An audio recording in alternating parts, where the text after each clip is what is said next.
So hello everyone and welcome back to my channel. My name is Erica and today I will be talking about brands that you may or may not have known are fast fashion. So what is fast fashion? So the way I would define fast fashion is when brands come out with a lot of products or collections within a very short period of time, and most of the time they don't think about the environmental impacts such as the packaging or maybe the quality of the materials used. And they may treat their workers very poorly, like underpay them or outsource the manufacturing process to maybe a sweatshop somewhere in a developing country, and just it's sketchy overall. So I think a perfect example of fast fashion is Forever 21. If you think about it, it was very trendy, like the clothes were very trendy, cheap, and not the highest quality. So that's kind of what I think of when I think of fast fashion. And plus most of the clothes are made in China, because that's where costs are cheap. I'm not saying that, everything that comes out of China is poor quality. That's not true at all. Let's just get started. So first brand on my list is Colourpop, and I don't think this should be a surprise to anyone, but if it is, obviously you haven't been on my channel, because I've been shitting on Colourpop since August 2019 and it's November 2020. Colourpop, I used to really like Colourpop, back in 2017 especially. Like, their releases were affordable, they weren't releasing that often, and when they were, people really loved it. The quality was really good, especially for the price, and I hate saying that. I hate saying it's good for the price. I want good quality. I don't care how much I pay for it, if it's $10 or $50, I just want good quality. So, not good quality for the price. That shouldn't be a thing. But anyway, yeah, and then they started releasing constantly, and it was getting harder and harder to keep up with all the new releases. And I think the final straw for me was the Honey palette, because prior to that I hadn't purchased from Colourpop for months, and then I got the Honey palette, and it was the most mediocre quality palette I have ever used. It was just really chalky. Like, it just looked funny on me. It didn't look like the color in the pan. It looked like that, and then plus a coat of like white chalk over my lids. I could not get it to work, so I ended up getting rid of most of it. And that's when I was like, you know what, Colourpop's quality has gone downhill, and I'm just really disappointed. So yeah, been boycotting them since August 2019 officially. But there's some other brands on here that are newer, and I figured that if, I'm going to boycott one brand for being fast fashion, I should just boycott them all. So let's get started. With e.l.f. Cosmetics. Now, e.l.f. Cosmetics is the only one out of the rest of these that I have written down all the new releases from. But I was really surprised by this too, but back in, I think, April, I did some research, and I found that e.l.f. CEO says that they release about 90 to 100 new products per year, and 2020 was slated to have more prior to COVID. And I didn't want to believe it, because I was like, e.l.f.? There's no way. But let me tell you, and this is the only brand I'll do this for, because otherwise this video will be very long. But in January, e.l.f. came out with their Hydrating Camo Concealer, their bite-sized eyeshadows, their Seriously Satin Lipstick line, new lip lacquer shades in Love Bite, Moody, Fantasy, Wild Rose, Bubbles, and Mauve Glitz, and a camo concealer sponge. In February, they came out with their Halo Glow Setting Powder and a new plumping lip gloss shade in Pink Sugar. In March, they came out with the Putty Eye Primer, and to be honest, I've tried the Putty Primer and I don't like it. In April, they came out with their Sheer Slick Lipstick line, and then they came out with a new shade for their primer-infused blush in Always Punchy. new monochromatic multi-sticks in the shades Dazzling Peony, Glimmering Guava, Bronze Cherry, and Glowing Mango. In May, they released their CBD line, which was their skincare line. They also brought back Jelly Pop for a limited time. They keep bringing it back. Just make it permanent. And they also released their Dear Kessa collaboration for a second time. So it was a new collaboration, but they collaborated with her again. In June, they released their Retro Paradise collection and their Ride or Die balms. In July, they released their Stay All Night Microfine Setting Mist, Super Brighten Peel Pads, new liquid glitter shades in Mermaid Shimmy, Pinky Swear, and Purple Rain, and new Sheer Slick lip shades in Golden Pear and Black Cherry. And then they also released their Cleansing Cloud, which is a microfiber cleansing cloth that you just add water, you can remove your makeup. Here's my recommendation. Don't buy anything microfiber, and if you already have microfiber cleansing cloths, be really careful when you wash them because they release, similar to glitter, which I didn't emphasize earlier, but they release these microparticles that are really bad for the environment. And if you didn't know, microfiber is not made out of cotton, it's made out of plastic. So basically it's just these little plastic beads in the ocean that are really, really hard to filter. And I say ocean because it's bound to end up there. So I personally would not purchase anything made out of microfiber in the future. I know it's an amazing material and it seems too good to be true. Like, it cleans dust really well. If you use it on your wet pet to dry them off, it like works almost instantly. And yeah, no, just don't get it. If you want to cut back on the number of cleansers you use, or like what am I talking about? If you use like wipes, makeup remover wipes, and you want to get this cleansing cloth to kind of, cut down on the number of single-use wipes you use, I would suggest using an oil or a balm depending on your skin type. Obviously do your research before you do it. I personally prefer balms, but that's because my skin is oily. And you don't need a towel, you don't need, okay, I guess you do need a towel to dry off your face, but you don't need one to wipe it off. You just need the balm, and then you put it in your hand, wipe it together, and then wash off your face. Nothing thrown away. Well, except for the container at the end, I guess you could recycle that.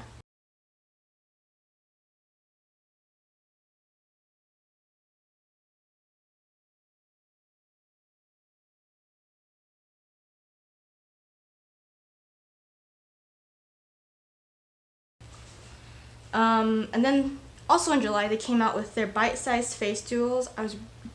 I was really excited for this, and then people were saying it was chalky, so I am passing on that, obviously. And they also came out with facial oil mists. In September, they came out with their oval brushes in small, medium, and large. And then new Ride or Die balm shades in Cheeky Cherry and PSL. In October, they came out with their Putty Primer Minis, which is just their putty primers in a smaller jar, but still they have to come out with new packaging for it. They also released their Putty Primer blushes and their Putty Primer applicator. Like I said earlier, I've tried the Putty Primer. I think it's overhyped, and I don't like it. In November, the last time I checked this was about a week ago, so they probably released more by now.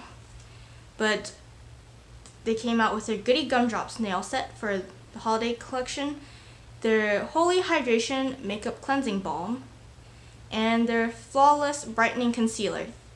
I believe the Flawless Brightening Concealer came out the day I was writing down all these, and I was kind of just like, wow. I did not think that through. I didn't think that they actually would do something like that. But as you can see, they release something every month, so yeah, I was really surprised, but I guess e.l.f. is fast fashion. Next on this list is ABH. I don't think I need to say more. They were pretty much the Colourpop of higher end makeup last year, but I feel like they've been slowing down releases this year, or maybe I'm just not paying as much attention. Either way, still fast fashion. Another one is BH Cosmetics, and I was actually really interested in this brand until they released their body glitters, which are not eye safe, and I believe are not, made out of seaweed, so they're also bad for the environment. And then I looked really closely at them and I realized that they are fast fashion. So yeah, if you don't believe me, they came out with the whole trending series. So like, the whole city palette theme, like trending in Tokyo, chilling in Chicago, smitten in Switzerland, hanging in Hawaii. And then they came out with their ice cream, or I believe it was their sweet treat line, where it was themed around ice cream, and they were monochromatic palettes. And I was going to get one, but now I'm not. They also came out with like avocado palette, the avocado palette, mimosa palette, peach Bellini blush palette, blueberry muffin I believe is most recent. And then they came out with 2 separate collections for Halloween and for Christmas. And so I was just like, you know what? I'm done. I do own brushes from them, but that's it. Nothing else.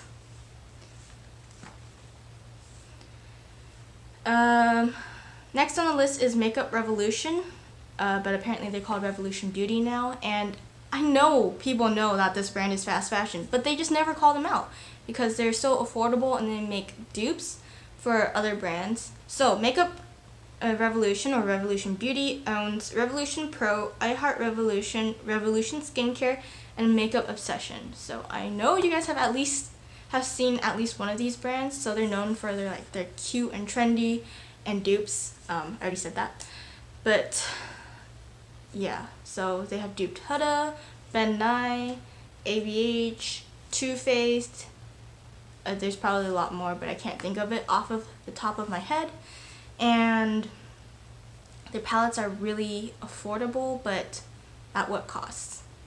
They don't, I'm pretty sure they don't manufacture in the UK only. I'm pretty sure that they manufacture elsewhere. And if they can sell a palette for $7 and still make a profit, that's something to really think about. How much are the workers getting, and how are the working conditions? Do people work 80-hour weeks and only get paid maybe less than $1 per hour? You really have to think about stuff like that.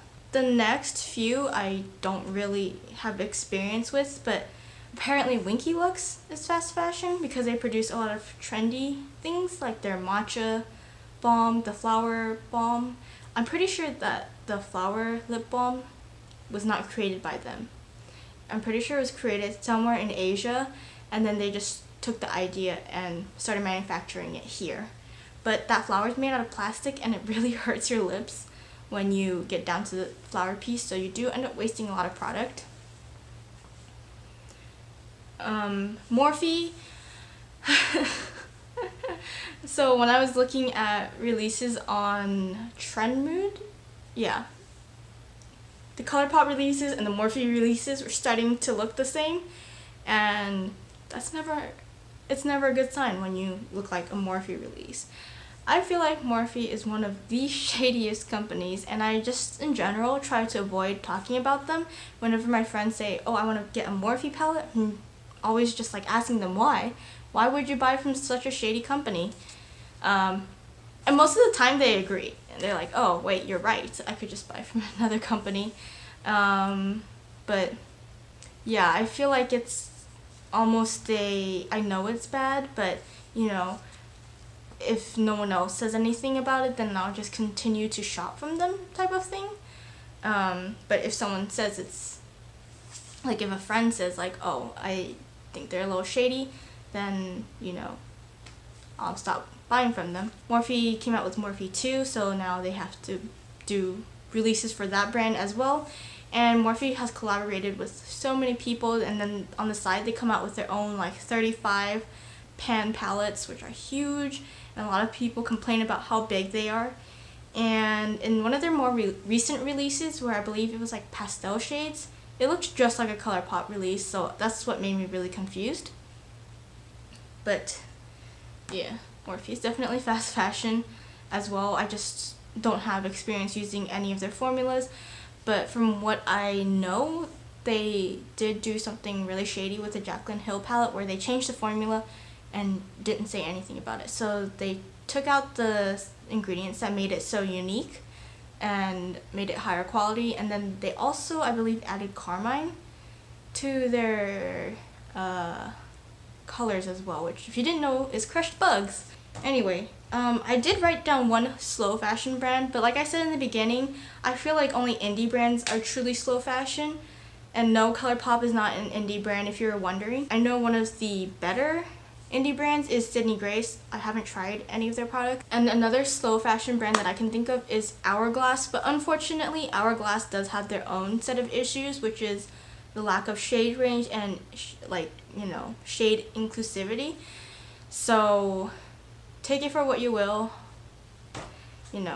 Obviously I don't have all the answers to all the questions about fast fashion or how good or bad a brand is, but I guess I have a general idea, and this video is not for me to bash on one set of brands and to like recommend another set of brands. It's just to point out which brands are fast fashion, especially by my standards, and I feel like I'm pretty picky. Like there's a lot of brands I won't shop from, and there's brands I will buy from too, obviously, but I just wanted to point these out because when I said a year ago that Colourpop was up to no good, like no one really said anything, but I've been noticing a lot more people are saying that now, like especially bigger YouTubers like Kelly Gooch and Andrea Mattiano. Did I say her name right? I just wanted to point out that these brands are fast fashion and people aren't noticing, but they might notice later, and I'm hoping that this video does spread awareness and maybe the brands will see this, and I highly doubt it, but change their ways to, release less, make better packaging, and just be more aware of the environment instead of just economics. So yeah, I feel like I just did a presentation for my environmental class, but that's everything. I hope you enjoyed this video. Thanks for watching, and I don't know. Thanks for watching. Bye.